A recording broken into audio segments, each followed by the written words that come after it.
दोस्तों, मैं राहुल और आप सभी का स्वागत है आपकी अपने YouTube चैनल आईसी मंत्रा पर। आज मैं आपको पढ़ाऊंगा परसेंटेज की बहुत इंपॉर्टेंट टाइप या फिर हम मेथड बोल सकते हैं, जिससे हर साल या फिर हम बोलें बार बार यूपीएससी या फिर स्टेट पीसीएस में क्वेश्चन आता है। चाहे वो स्टेट पीसीएस, यूपी पीसीएस हो, एमपी पीसीएस हो, छत्तीसगढ़ हो या हरियाणा। ठीक है, मैंने सारे पीवाईक्यू लिए हैं, यूपीएससी के भी और स्टेट पीसीएस के भी इस टाइप के अंदर। तो बहुत ध्यान से टाइप को समझना। मैंने स्टार्टिंग में बेसिक बताया है, उस बेसिक को बहुत अच्छे से समझना, बिकॉज वो बेसिक बहुत जरूरी है। अदरवाइज स्टूडेंट गलतियां कर देते हैं इस टाइप पे। ठीक है, तो सेशन को स्टार्ट करते हैं। और हाँ, अगर आप सी सेट का बैच ज्वाइन करना चाहते हो तो हमारी एप्लीकेशन आईसी मंत्रा को डाउनलोड कर लो, या फिर नीचे अभी नंबर आपको दिख जाएगा 8813848586, उस पर आप व्हाट्सअप कर सकते हैं। और हमारा बैच ज्वाइन करने के बाद आप डिफरेंस देखो कि आपने अभी तक क्या पढ़ा है और एक्चुअल में आपको सी सेट में पढ़ना क्या है। अगर आपको सी सेट क्वालिफाई करना है तो मैं 100% आपकी गारंटी लेता हूं कि मैं आपका सी सेट क्वालिफाई करवा दूंगा, क्योंकि हम ना यार वो बेसिक बेसिक चीज़ें पढ़ा के सी सेट खत्म नहीं कर रहे हैं। हम सब कुछ पढ़ा रहे हैं। 2011 से लेकर 2024 तक सारे पीवाईक्यू भी आपको हमने करवाए हैं। चलिए तो स्टार्ट करते हैं। एक नई टाइप स्टार्ट करेंगे और इस टाइप को आप बहुत ही ध्यान से समझोगे। ठीक है, पहले हम इस टाइप को समझेंगे, इसका बेसिक बहुत अच्छे से समझेंगे पहले, फिर हम आगे चलेंगे। तो देखो बेसिक क्या है। यहाँ पहले कुछ फॉर्मूले देख रहे होंगे।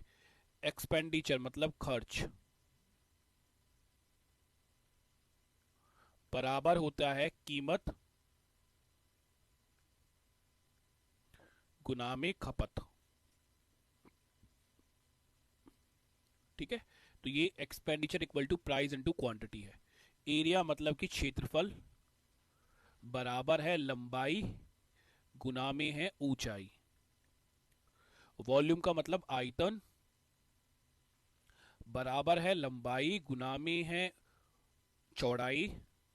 अच्छा, ये चौड़ाई आएगा, चौड़ाई गुना में है ऊंचाई। डिस्टेंस का मतलब तुम्हें पता है दूरी, चाल गुना में होगा समय। इनकम टैक्स तुम्हें पता ही है, आयकर होता है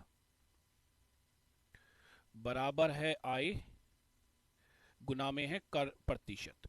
ये फॉर्मूले हैं, राइट। अब एक चीज आप ध्यान से समझना कि हम एक्सपेंडिचर वाला, मैं पहले आपको एग्जांपल समझाता हूं। ठीक है, पहले ये एक्सपेंडिचर वाला, इस वाले फॉर्मूले का आप एग्जांपल समझो। जैसे समझो यार कि आप कोई भी एक चीज लेते हो। मान लेते हैं कि आप पेन खरीदते हो, पढ़ने वाले स्टूडेंट हैं सभी के सभी। ठीक है, तो महीने में आपको पेन खरीदने पड़ते हैं। तो आपका मंथली एक्सपेंडिचर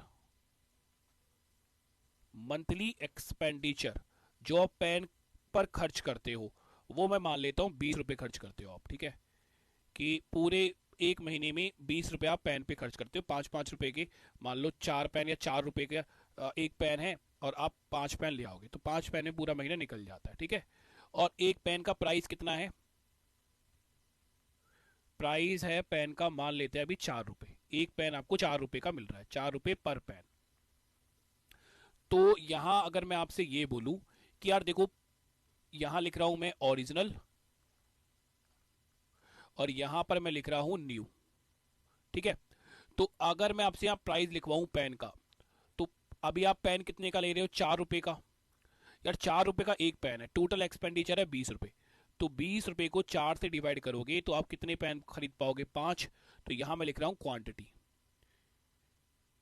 5 पेन आप खरीद पा रहे हो। और यहां हम लिख देते हैं जी आपका एक्सपेंडिचर कितना हुआ है, 4 गुना 5, 20 रुपए का आपका टोटल एक्सपेंडिचर हुआ।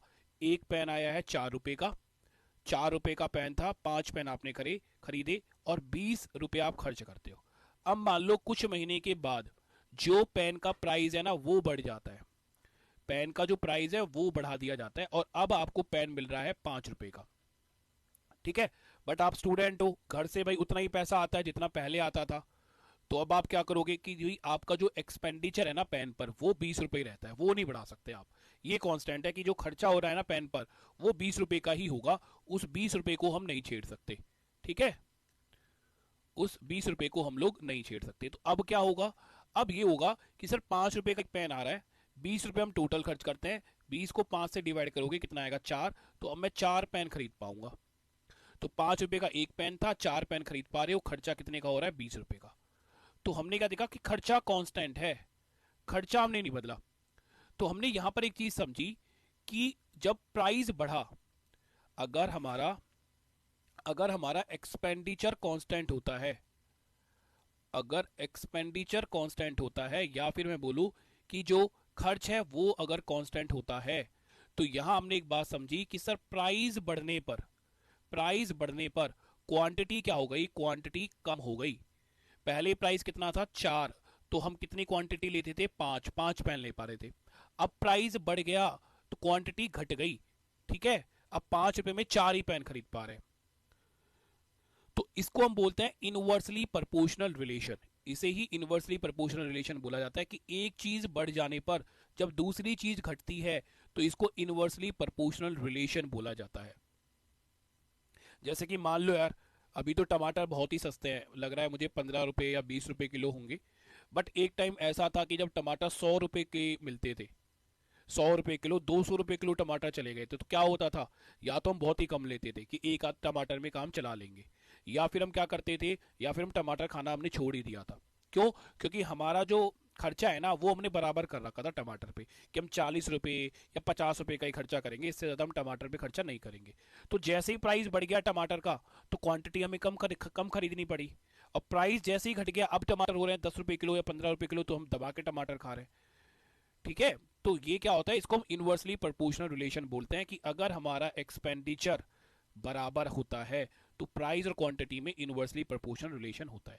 और यहां आप इनवर्सली प्रोपोर्शनल रिलेशन कहां देख रहे हो? ये देखो, 4 को हमने कहां लिखा है? 4 को हमने यहां लिखा, और 5 को हमने यहां लिखा। ये इनवर्सली प्रोपोर्शनल रिलेशन हो गया है, इनवर्स हो गया, क्रॉस करके हमें ये लिखना पड़ रहा है, ठीक है। मैं और चीजें भी समझाता हूं तुम्हें, सीधा क्वेश्चन ही आ गया है, यहां समझते हैं हम लोग। अब देखो ये चीज लिख लेना साथ की साथ ही, कि हमने ये बात समझी कि sir if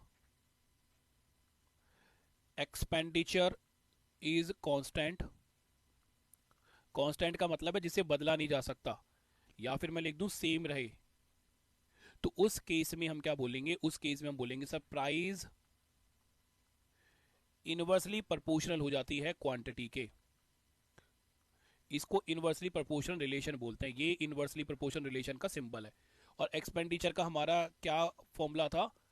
expenditure equal to क्या था हमारा? Price multiply by quantity. तो ये एक्सपेंडिचर कांस्टेंट होने पर, ये कांस्टेंट होने पर इन दोनों के बीच में कैसा रिलेशन होगा? इनवर्सली प्रोपोर्शनल रिलेशन हो जाएगा। अब देखो इनवर्सली प्रोपोर्शनल बेसिकली होता क्या है? ये होता है इस तरह से कि मान लो अगर किसी भी चीज का प्राइस 4 था, तो उसकी क्वांटिटी कितनी हो जाएगी? 1/4, ठीक है। ये प्राइस है और क्वांटिटी बटे में आएगी। अगर किसी भी चीज का प्राइस 5 था, तो उसकी क्वांटिटी कितनी हो जाएगी? 1/5, बटे में आ जाती है दूसरी चीज। तो इस चीज को देखो हम कैसे करते हैं, ये भी समझना कि क्वेश्चन में अगर मैं लिख रहा हूं, यहां लिखा मैंने ओरिजिनल, यहां लिखा मैंने न्यू। तो अगर प्राइस मान लो 4 है, ठीक है, तो क्वांटिटी कितनी होगी? क्वांटिटी होगी 1/4। अगर प्राइस 5 है तो क्वांटिटी कितनी होगी? क्वांटिटी होगी 1/5, ठीक है। क्यों? क्योंकि एक्सपेंडिचर कांस्टेंट है, यहां मैंने लिखा है एक्सपेंडिचर कांस्टेंट है। तो अगर प्राइस 4 है तो क्वांटिटी 1/4 बटे में आएगी, इनवर्सली प्रोपोर्शनल रिलेशन होगा। अगर प्राइस 5 है तो क्वांटिटी इनवर्स में आएगी, 1/5 हो जाएगी। अब एक बात समझो कि देखो यहां हम रेशियो लिख रहे हैं, रेशियो, ये जो पॉइंट है ना, ये रेशियो का सिंबल है, ये रेशियो का सिंबल है, रेशियो का सिंबल है। और रेशियो ना तो फ्रैक्शन में होगा, फ्रैक्शन मतलब एक्स अपॉन वाई की फॉर्म में नहीं होता, और ना ही रेशियो डेसिमल में होता है, 0.75। तो रेशियो ना ही फ्रैक्शन में होता है ना ही डेसिमल में होता है, ठीक है, इन दोनों में नहीं होता। तो हमने यहां पर ही क्या देखा कि सर ये तो फ्रैक्शन में आ रहा है, यहां तो ये फ्रैक्शन में आ रहा है, तो अगर ये फ्रैक्शन में आ रहा है तो हम करते हैं क्रॉस मल्टीप्लाई, ठीक है। 5 का यहाँ पर मल्टीप्लाई करेंगे और 4 का यहाँ पर मल्टीप्लाई करेंगे, तो ये 5 यहाँ पर आ जाएगा और 4 यहाँ पर आ जाएगा, ये क्वांटिटी का रेशियो आ जाएगा हमारे पास।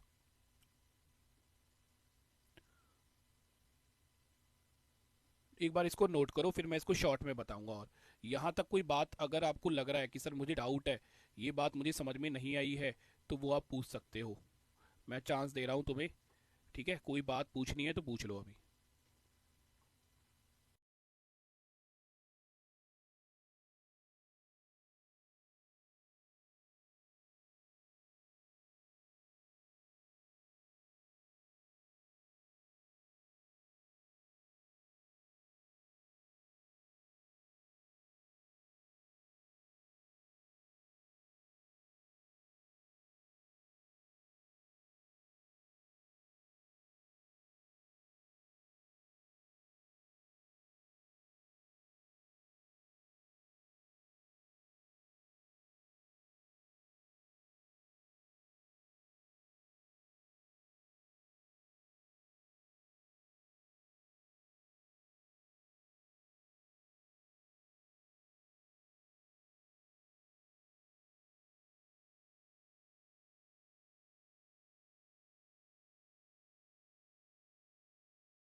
चलो यार, क्लियर है इतनी बातें सभी को?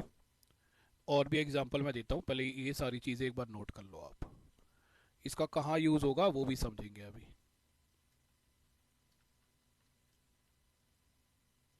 हाँ, मैं समझा रहा हूँ, और भी एग्जांपल समझा रहा हूँ, ठीक है। देखो क्या यूज़ है, समझो। देखो, मान लो किसी क्वेश्चन में बोलता है कि हम अगर किसी चीज़ पर खर्चा कर रहे हैं तो वो एक्सपेंडिचर हमारा कांस्टेंट रहता है, ठीक है। एक्सपेंडिचर क्या रहता है हमारा, कांस्टेंट। पर जो चीज़ हम ले रहे हैं, मान लो हम बुक मान लेते हैं कि एक बुक है जिस पर हमें खर्चा तो सेम करना है ना, कई सारी हमें बुक खरीदनी है, पर उस बुक का जो प्राइस है वो अब बढ़ गया कितना, 20%। तो अब हम कितनी क्वांटिटी खरीद पाएंगे, क्वांटिटी का रेशियो कितना आ पाएगा? तो देखो कैसे समझते हैं। यहां लिखेंगे हम ओरिजिनल, यहां पर हम लिखेंगे न्यू। तो देखो क्वेश्चन में प्राइस तो बोला नहीं है, क्वेश्चन में तो बस ये बोला है कि प्राइस कितना बढ़ रहा है, 20% बढ़ रहा है। तो हम ओरिजिनल प्राइस कितना मानेंगे, ओरिजिनल प्राइस लेंगे हम 100, कि हमने मान लिया 100% लिख लो या 100 लिख लो, कि जो बुक है वो 100 रुपए की आती थी या 100% की आती थी। अब इसका प्राइस 20% बढ़ गया है। तो प्राइस 20% बढ़ने का मतलब ये अब कितने की हो गई, 120 की। जीरो से जीरो कट गया, दो से काटोगे कितना आया, 5, दो से काटोगे कितना आया, 6। तो ये प्राइस का रेशियो आ गया 5:6। बट अगर मैं आपसे पूछूं क्वांटिटी का रेशियो कितना आएगा, तो आप बोलोगे सर देखो यहाँ पर एक्सपेंडिचर कांस्टेंट बोला है, और अगर एक्सपेंडिचर कांस्टेंट है तो प्राइस और क्वांटिटी में इनवर्सली प्रोपोर्शनल रिलेशन होता है। तो अगर प्राइस 5 है तो क्वांटिटी 1/5 हो जाएगी। तो यहाँ क्वांटिटी लिखेंगे हम 1/5, यहाँ आ जाएगी 1/6। बट चीज़ों को हम रेशियो में लिख रहे हैं, तो रेशियो फ्रैक्शन में होता नहीं है। तो ये 6 यहाँ पर जाएगा, 5 यहाँ पर जाएगा, तो 6 रेशियो कितना आएगा, 5। 6 रेशियो कितना आ जाएगा, 5। तो आप एक चीज़ देख रहे हो कि ये चीज़, ये वाला स्टेप करने की जरूरत ही नहीं है, क्योंकि ये क्रॉस होके आ रहा है। 5 हमने यहाँ लिख दिया है, 6 हमने यहाँ लिख दिया है, तो ये वाला स्टेप हम लिखते ही नहीं है। ये स्टेप लिखने की जरूरत ही नहीं होती है, क्योंकि हमेशा क्रॉस होकर ही आएगा, हमेशा इस तरह से क्रॉस होकर ही आएगा। चाहे आप करके देख लो। जैसे मान लो प्राइस अगर मैंने 40% बढ़ा दिया किसी भी चीज़ का, तो यहाँ लिखा हमने ओरिजिनल, यहाँ लिखा हमने न्यू। तो पहले प्राइस था मान लो 100%, अब कितना हो जाएगा, 140%। परसेंटेज लिखो मत लिखो कोई फर्क नहीं पड़ता, जैसे मैंने यहाँ नहीं लिखा ना, तो कंफ्यूज मत होना, मैं यहाँ भी नहीं लिखता हूँ। लिखना चाहते हो लिखो, नहीं लिखना चाहते हो मत लिखो, क्योंकि वो तो कट जाता है, परसेंटेज से परसेंटेज कट ही जाता है। तो 20 से काटोगे कितना आएगा, ये 5 रेशियो कितना आ जाएगा 7। प्राइस आ गया ये। तो क्वांटिटी जो आएगी ना बच्चे, क्वांटिटी आ जाएगी 7:5। ये क्रॉस करके लिख दो, एक स्टेप लिखने की जरूरत ही नहीं है, क्योंकि देखो आनी यही है। अगर मैं पूरा डिटेल में करूंगा इसको कि ये आएगा सर 1/5, ये आएगा 1/7, फिर ये 5 और 7 यहाँ मल्टीप्लाई हो जाएंगे, तो ये आएगा 7 और 5 ही आएगा। तो हम क्या करते हैं, सीधा क्रॉस करके लिखेंगे, 5 यहाँ 7 यहाँ। मतलब प्राइस का रेशियो अगर 5:7 है, तो क्वांटिटी का रेशियो उसका उल्टा हो जाएगा, 7:5 हो जाता है। और ये कब होगा, ये तभी होगा जब जब एक्सपेंडिचर कांस्टेंट होगा, तभी होगा ये, अदरवाइज नहीं होगा, हर केस में नहीं होगा। उसी केस में होगा जिस केस में क्वेश्चन में बोला जाएगा, हाँ बिल्कुल उल्टा कर दो बस इसका। और ये तभी होगा कब, जब एक्सपेंडिचर कांस्टेंट होगा, तभी होना है, अदरवाइज नहीं होगा। ये बात लिख लेना, ये तभी होगा जब एक्सपेंडिचर कांस्टेंट होगा, अदरवाइज नहीं होगा।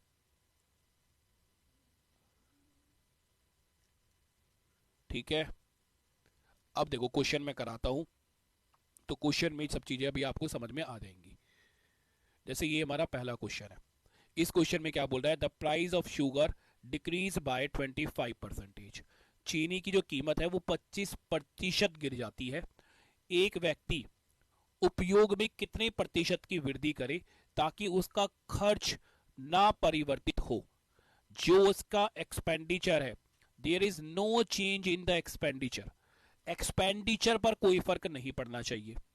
तो मैं क्या बोलूंगा सर, हमें पता है कि एक्सपेंडिचर का जो फॉर्मूला होता है वो होता है प्राइस मल्टीप्लाई क्वांटिटी। अब क्वेश्चन में ये बात बोल दी है कि एक्सपेंडिचर नहीं बदलना चाहिए, तो एक्सपेंडिचर क्या है, एक्सपेंडिचर तो कांस्टेंट है, ये तो नहीं बदलेगा जब क्वेश्चन में मना कर दी है।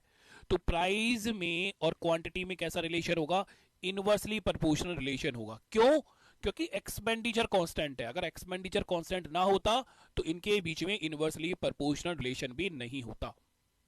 ठीक है, चलो अब देखो क्वेश्चन में बोल रहा है कि प्राइस 25% घट रहा है, तो एक्सपेंडिचर कितना परसेंट बढ़ जाएगा। तो हम बोलेंगे सर देखो, अब यहां पे सॉल्यूशन करते हैं। यहां लिखा हम लोगों ने ओरिजिनल, और यहां लिखा हम लोगों ने न्यू। तो अगर हम प्राइस की बात करें तो पहले प्राइस था 100, 25% घटा है, तो अब हो जाएगा 75। 100 का 25 घटाना है। रेशियो निकालोगे, 25 से गया 4 बार, 25 से गया 3 बार। तो क्वांटिटी का रेशियो क्या आएगा भाई, क्वांटिटी का रेशियो सर इसका उल्टा करके लिख देना है।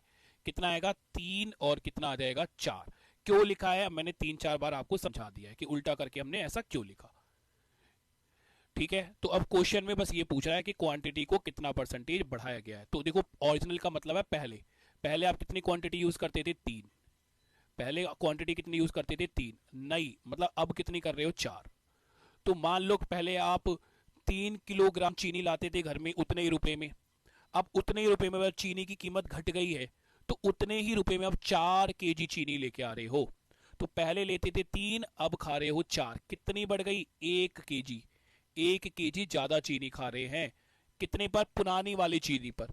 पुराना लाते थे 3, अब 4 ला रहे हैं, तो 3 पर कितना ज्यादा ला रहे हो 1, मल्टीप्लाई बाय 100 करोगे, और 1/3 कितना होता है 33.33%। ऑप्शन ए आंसर आएगा। याद होगा आपको कि 1/3 कितने के बराबर होता था, 33, 1/3 और 33.33%। जरा देखो ये क्वेश्चन, कोई डाउट है तो बताओ मुझे। ठीक है, सभी के सभी कमेंट करके जरूर बताना कि ये क्लियर हुआ या फिर नहीं हुआ है।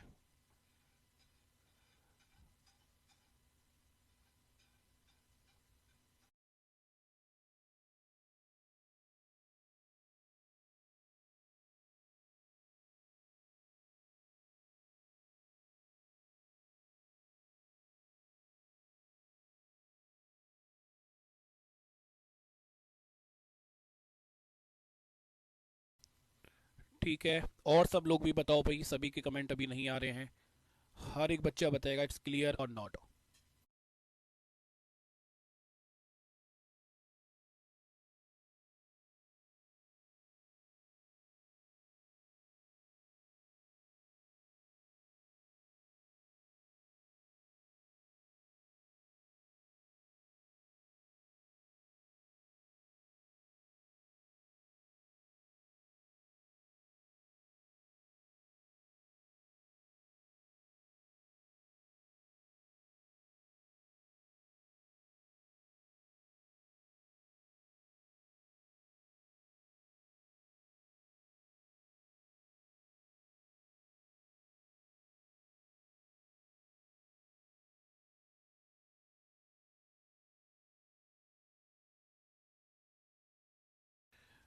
ठीक है मोहित,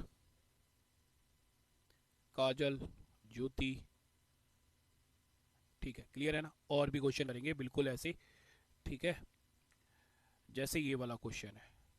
अब देखो यहाँ जो आप परसेंटेज देखोगे ना, यहाँ परसेंटेज देख के घबराना मत, ये बात भी मैं आपको क्लियर करता हूँ, देखो ध्यान से समझना। यहाँ पर भी शायद हो सकता है आपको डाउट हो, तो इस डाउट को भी क्लियर कर लो। अपनी आवाज़ आ रही है सभी को, आ रही है ना, ठीक है। देखो इस डाउट को भी क्लियर कर लो कि जैसे कि प्राइस है वो 20% बढ़ रहा है, तो मुझे ओरिजिनल और न्यू प्राइस का रेशियो निकालना है।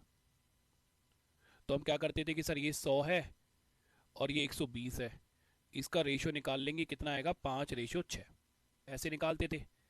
बट बेटा हम इसको ना, जो हमने टेबल याद करी है उससे भी तो निकाल सकते हैं। देखो कैसे, प्राइस बढ़ा 20%, तो 20% का फ्रैक्शन याद करो कितना होता था, 20% का फ्रैक्शन होता था 1/5, याद है, 20% का फ्रैक्शन होता था 1/5। तो नीचे वाली चीज क्या पढ़ी थी आपने, जब मैंने पहली क्लास ली थी आपने पढ़ी थी कि सर ये होती है ओरिजिनल या इनिशियल, और 20% बढ़ रहा है तो ये हमारी इंक्रीजिंग वैल्यू है, इंक्रीजिंग वैल्यू। तो यहां मैं लिखूंगा ओरिजिनल, यहां मैं लिखूंगा न्यू। तो अगर मैं अब प्राइस लिखूंगा तो मैं बोलूंगा कि ओरिजिनल प्राइस कितना था, ओरिजिनल प्राइस था 5, 5 पर कितना बढ़ रहा है, 1 बढ़ रहा है, 5 पर 1 बढ़ रहा है, तो 5 + 1 न्यू कितना आ जाएगा 6। अब ये रेशियो मेथड भी आपको आना चाहिए, बिकॉज जब परसेंटेज मिक्स फ्रैक्शन में आएंगे तो ये रेशियो मेथड ही आपके लिए छोटा रहेगा। जैसे कि मान लो कि क्वेश्चन में बोला कि यार जो प्राइस है वो 33 1/3% बढ़ जाता है, तो इस केस में हम कैसे निकालेंगे, इस केस में हम बोलेंगे सर देखो यहां लिखेंगे हम ओरिजिनल, यहां हम लिखेंगे न्यू।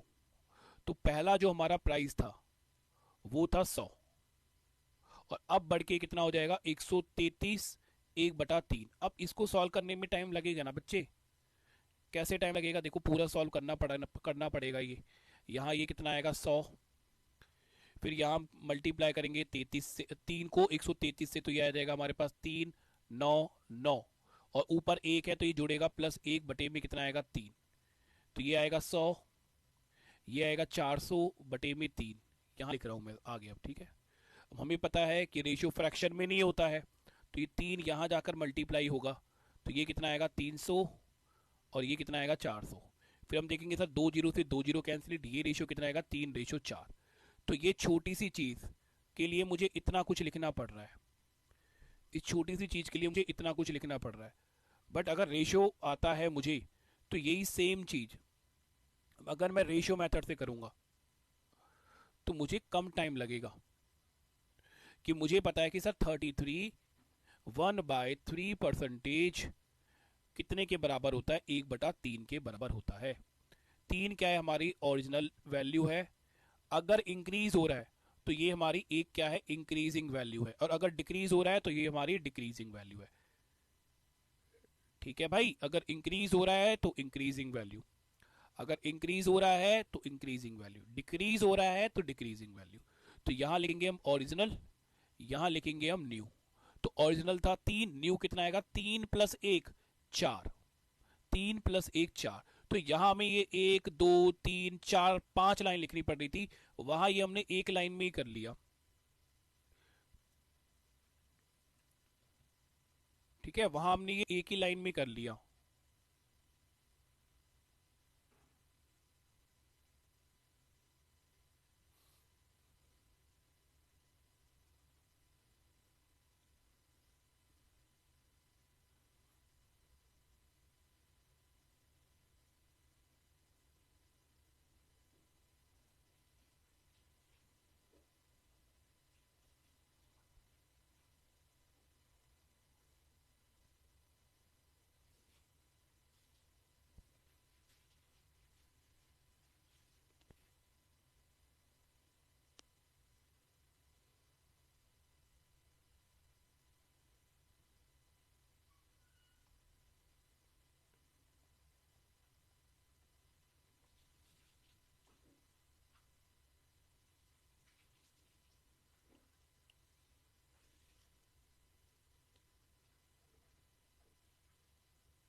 क्लियर है इतनी बात? चलो नोट करो इसको एक बार, थोड़ा सा टाइम दे रहा हूं मैं, ठीक है ना।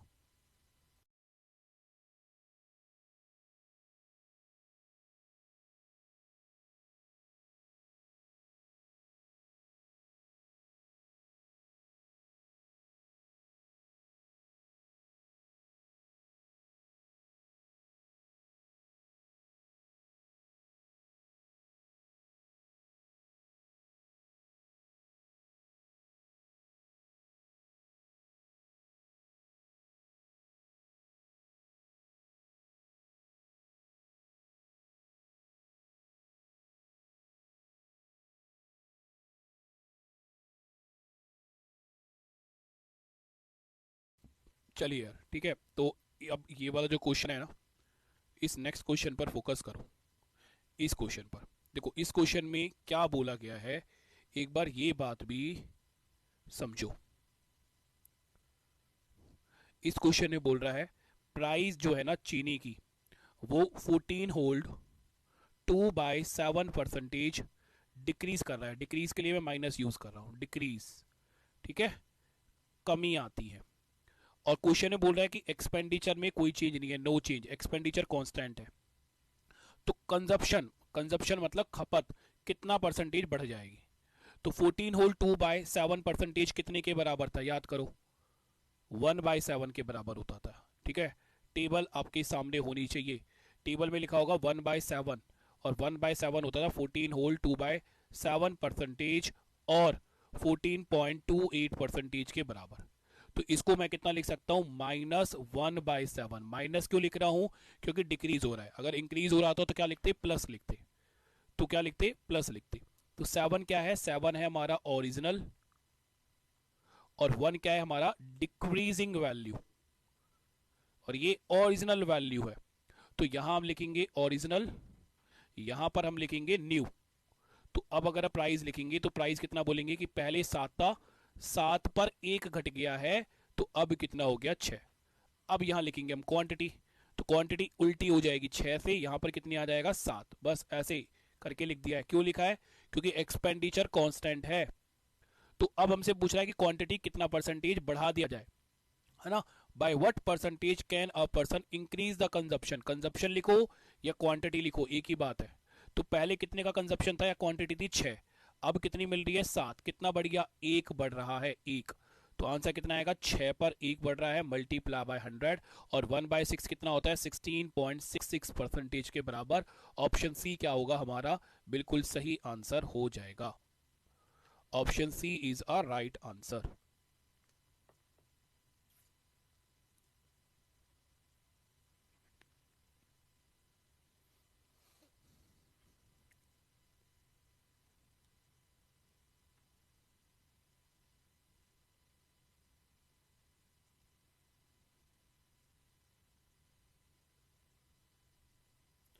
मोहित, 1 बजे क्लास, बेटा अभी ना आपकी क्लास 1 बजे ही होगी, जो ये आपकी ये वाली क्लास है, अर्थमेटिक वाली क्लास है, ठीक है।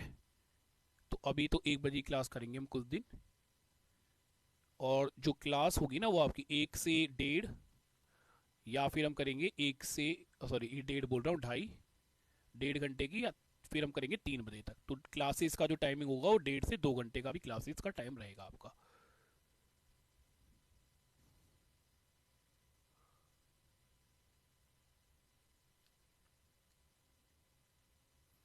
जल्दी से बताओ, सभी को क्लियर है?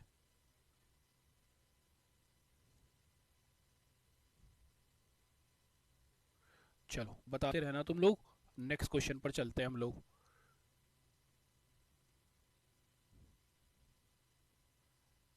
देखो इस क्वेश्चन में क्या बोल रहा है, गेहूं 27 रुपये प्रति किलोग्राम बिक रहा है, पिछले महीने 24 रुपये प्रति किलोग्राम बिका है। ज्ञात कीजिए कि एक परिवार अपने खपत में कितना प्रतिशत कमी करे ताकि उसका खर्च फिक्स रहे। कब आया है, 2022 का क्वेश्चन है, हरियाणा पीसीएस का ये क्वेश्चन है। अब देखो यहाँ आपको चीज़ें परसेंटेज में नहीं दी गई हैं, यहाँ आपको चीज़ें परसेंटेज में नहीं दी गई हैं, रुपीज़ में दे दी है, ठीक है, ध्यान से समझना। क्वेश्चन में क्या बोल रहा है, अब गेहूं 27 रुपये का मिल रहा है अभी, पहले पिछले महीने बोला गया, पिछले महीने पास्ट में कितने का मिलता था, 24 रुपए का। तो यहां मैं लिख लेता हूं ओल्ड और यहां हम लिख लेते हैं न्यू। तो पहले मैंने लिखा प्राइस, पहले ओल्ड था 24 रुपए का, अब मिल रहा है 27 रुपए का। ठीक है, तो क्वेश्चन में बोल रहा है कि अगर पहले 24 रुपए प्रति किलो मिलता था गेहूं और अब 27 रुपए प्रति किलो मिल रहा है, तो एक परिवार उसके कंजप्शन में, उसकी क्वांटिटी में कितने परसेंटेज की कमी करे ताकि उसका एक्सपेंडिचर सेम रहे। एक्सपेंडिचर फिक्स है, क्वेश्चन में बोला है, देखो एक्सपेंडिचर फिक्स है ताकि जो उसका खर्च है वो स्थिर रहे, वो चेंज ना हो।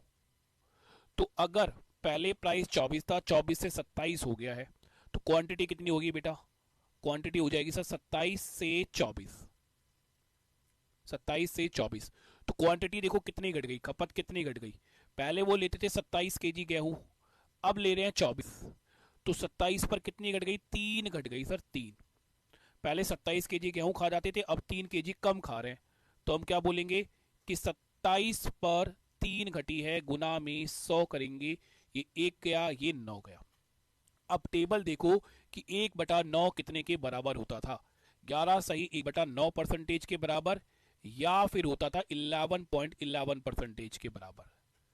देखो अपनी टेबल, तो ये आंसर हमारा कितना आएगा, 11.11 परसेंटेज। ऑप्शन डी क्या होगा हमारा, बिल्कुल सही आंसर हो जाएगा,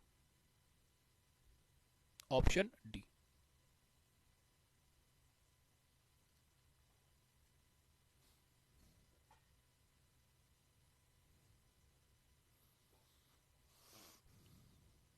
ठीक है, तो अब देखो मैंने इस पर आपको 3-4 क्वेश्चन तो करा ही दिए हैं, तो आपको यहाँ ये बात समझ में आ गई होगी कि एक्सपेंडिचर अगर कांस्टेंट है तो इनमें कैसा रिलेशन होगा, इन्वर्सली प्रोपोर्शनल रिलेशन। अब ये सारी चीज़ें ना जो इन्वर्सली प्रोपोर्शनल आप समझ रहे हो, ये हर जगह फॉलो करती है, हर जगह लगती है ये। जैसे कि अगर एरिया, अगर किसी भी चीज़ का जो एरिया है वो अगर कांस्टेंट हो जाता है, वो समान रहेगा हमेशा, तो लंबाई में और चौड़ाई में भी कैसा रिलेशन होगा, इन्वर्सली प्रोपोर्शनल रिलेशन होता है। अगर दूरी कांस्टेंट रहती है, दूरी अगर कांस्टेंट रहती है, तो स्पीड में भी और टाइम में भी कैसा रिलेशन होगा, इन्वर्सली प्रोपोर्शनल रिलेशन होगा। अगर इनकम टैक्स कांस्टेंट रहता है, इनकम टैक्स कांस्टेंट रहता है, तो इनकम में और टैक्स परसेंटेज में भी कैसा रिलेशन होता है, इन्वर्सली प्रोपोर्शनल रिलेशन होता है। ठीक है, ये वॉल्यूम वाली अलग चीज है क्योंकि यहाँ 3 वेरिएबल आ गए हैं, तो इसको अभी अलग रखना। लंबाई, चौड़ाई और ऊंचाई, 2 चीजें इन्वर्सली प्रोपोर्शनल हो सकती है, इसमें 3 चीजें हैं, तो ये फॉर्मूला अलग है।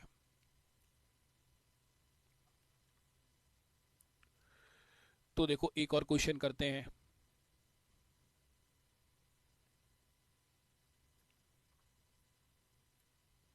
ये वाला क्वेश्चन, ये क्वेश्चन आया यूपीएससी सीसैट 2020 का क्वेश्चन है, फोकस करके ध्यान से समझना। ठीक है, बोला चावल की कीमत में 25% की वृद्धि होती है, एक व्यक्ति 1200 रुपए में 6 किलोग्राम कम चावल खरीद पाता है, तो चावल की कीमत बताओ क्या हो जाएगी। ये वाला क्वेश्चन मैं आपको अभी नहीं कराना चाहता हूं, पर ये सारे क्वेश्चन एक ही जैसे हैं अभी। इससे पहले ये वाले क्वेश्चन आएंगे, तो पहले आप ये वाला क्वेश्चन करो, ठीक है, क्योंकि इससे पहले और भी बहुत सारे क्वेश्चन आने हैं।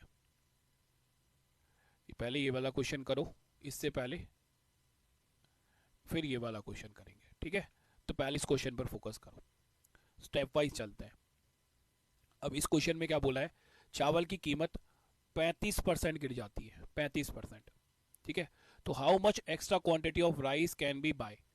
तो अगर कीमत 35% घट जाती है, तो कितना ज्यादा अधिक चावल अब खरीदा जाएगा, जो पहले 104 किलोग्राम खरीदने के लिए पर्याप्त था। क्वेश्चन की लैंग्वेज को मैं बता देता हूं तुम्हें।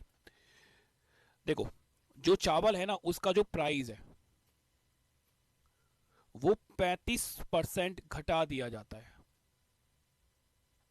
तो क्वेश्चन में बोला गया है कि जितने रुपए में पहले, है ना, जितने रुपए में, जितने एक्सपेंडिचर में, मान लो कोई भी एक्सपेंडिचर होता था XYZ रुपीज का, XYZ रुपीज में जो हम खर्चा करते थे XYZ रुपीज का, उतने रुपए में पहले, ठीक है, इनिशियली हम लोग कितना चावल खरीद लेते थे, 104 केजी चावल खरीदते थे। तो अब इतने ही रुपए में, अब इतने ही रुपए में हम कितना ज्यादा चावल खरीद पाएंगे, ये क्वेश्चन में पूछा गया। क्वेश्चन की लैंग्वेज पढ़ो। The price of rice fall by 35%। How much extra of rice can be buy with the money that was sufficient to buy 104 kg of rice previously. मतलब उतने ही मनी में, उतने ही रुपए में, जितने रुपए में पहले हम 104 केजी चावल खरीदते थे, अब उतने ही रुपए में हम कितना ज्यादा चावल खरीद पाएंगे।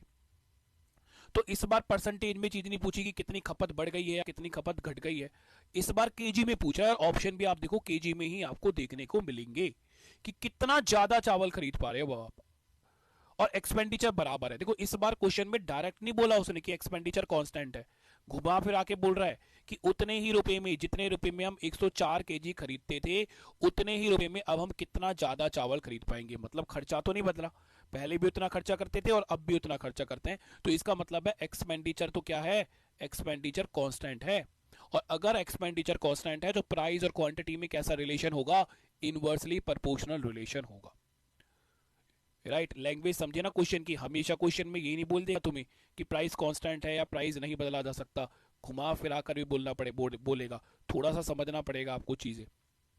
तो अब हम क्या बोलेंगे सर कि देखो यहां लिखते हैं हम लोग ओरिजिनल और यहां हम लिख लेते हैं न्यू। तो यहां लिखा हमने प्राइस, पहले ही प्राइस था 100, अब 35% घट गया है, तो 100 पर 35 घटेंगे, कितना हो जाएगा, 65 हो जाएगा।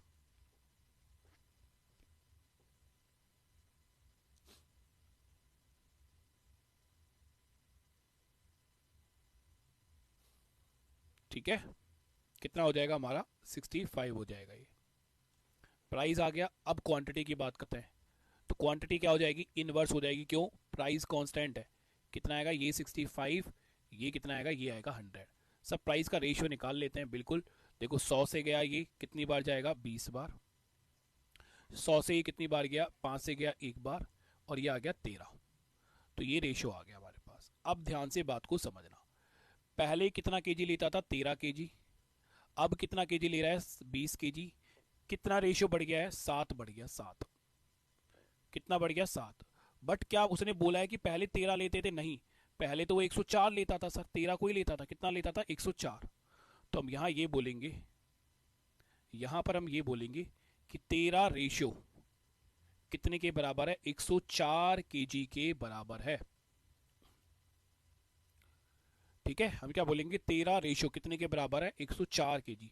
एक रेशियो कितने के बराबर आएगा, एक रेशियो आएगा 104 बटे में 13, 8 केजी के बराबर। अब क्वेश्चन बोला है कितना क्वांटिटी बढ़ेगी, तो कितना रेशियो बढ़ा है, देखो 7 बढ़ा है, 7। तो हमें 7 रेशियो की वैल्यू बतानी है। तो 7 रेशियो की वैल्यू, एक रेशियो 8 केजी के बराबर, गुना में कितना करोगे, 7, तो कितना आ गया, 56 केजी। आंसर कितना आएगा, ऑप्शन नंबर सी। जल्दी से बताओ मुझे ये बात क्लियर है या नहीं है। सभी के कमेंट आने चाहिए इसमें कि तुम्हें ये बात क्लियर हुई है या फिर नहीं हुई है। ठीक है, बताओ जल्दी से।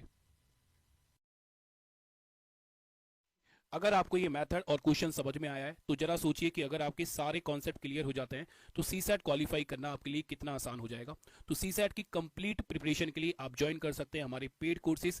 पेड कोर्सेज में आपको मिलेंगी live classes, detail solution, tricks और 2011 से लेकर 2024 तक सारे पीवाई के क्वेश्चन। साथ में आपको सिखाया जाएगा टाइम सेविंग टेक्निक्स। तो हमारी एप्लीकेशन आईसी मंत्रा को आज ही डाउनलोड कीजिए और यहां से आप हमारे बैचेस को ज्वाइन कर सकते हैं।